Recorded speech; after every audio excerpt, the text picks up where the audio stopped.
Let's raise the minimum wage to $15. Madam Speaker, Madam Vice President,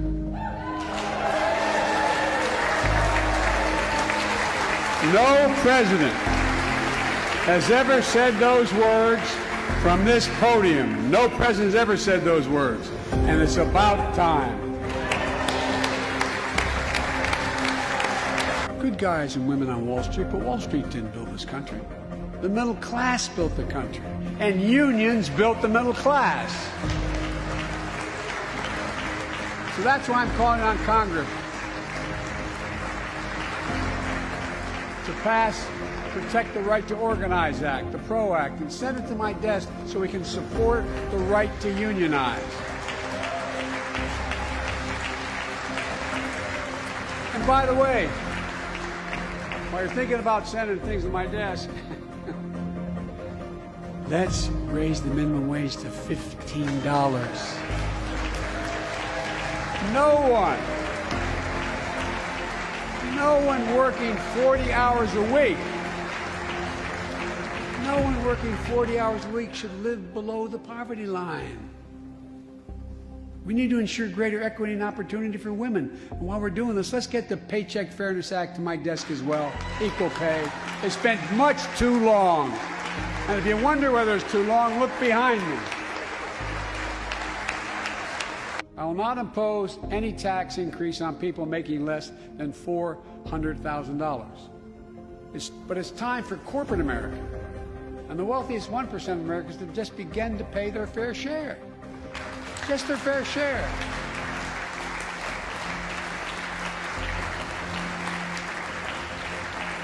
I'm not looking to punish anybody, but I will not add a tax burden, additional tax burden to the middle class in this country. They're already paying enough. I believe what I propose is fair. The pandemic has only made things worse. 20 million Americans lost their job in the pandemic. Working and middle-class Americans. At the same time, roughly 650 billionaires in America saw their net worth increase by more than $1 trillion in the same exact period. I also hope Congress will get to my desk the Equality Act to protect LGBTQ Americans. For all transgender Americans watching at home, especially young people, you're so brave. I want you to know your president has your back. Another thing, let's authorize the Violence Against Women Act, which has been law for 27 years. For more than 30 years, politicians have talked about immigration reform, and we've done nothing about it. It's time to fix it. On day one of my presidency, I kept my commitment and sent a comprehensive immigration bill to the United States Congress. If you believe we need to secure the border, pass it because it has a lot of money for high-tech border security. If you believe in a pathway to citizenship, pass it. There's over 11 million undocumented folks, the vast majority of here overstaying visas. Pass it. We also have to get at the root problem of why people are fleeing, particularly to our southern border from Guatemala, Honduras, and El Salvador. The violence, the corruption, the gangs, the political instability, hunger, hurricanes, earthquakes, natural disasters. When I was vice president, the president asked me to focus on providing help needed to address the root causes of migration and to help keep people in their own countries instead of being forced to leave. The plan was working, but the last administration decided it was not worth it. I'm restoring the program and asked Vice President Harris to lead our diplomatic effort to take care of this. I have absolute confidence she'll get the job done. Now look, if you don't like my plan, let's at least pass what we all agree on. Congress needs to pass legislation this year to finally secure protection for dreamers. The young people who've only known America as their home. And permanent protection for immigrants who are here on temporary protective status who came from countries beset by man-made and natural-made violence and disaster. As as well as a pathway to citizenship for foreign workers who put food on our tables. Look,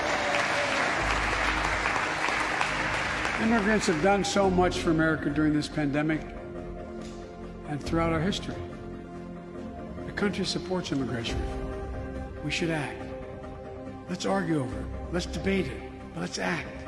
Right here in America, nearly 3 times for the same drug, nearly 3 times what other countries pay. We have to change that, and we can.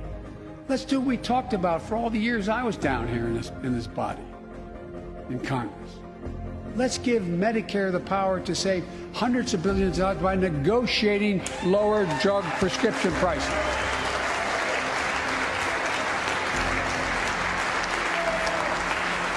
By the way,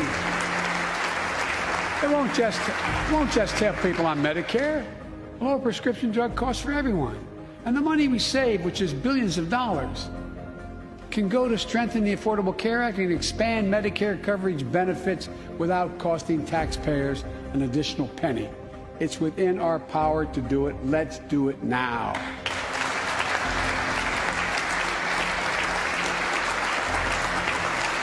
We've talked about it long enough, Democrats and Republicans. Let's get it done this year. This is all about a simple premise.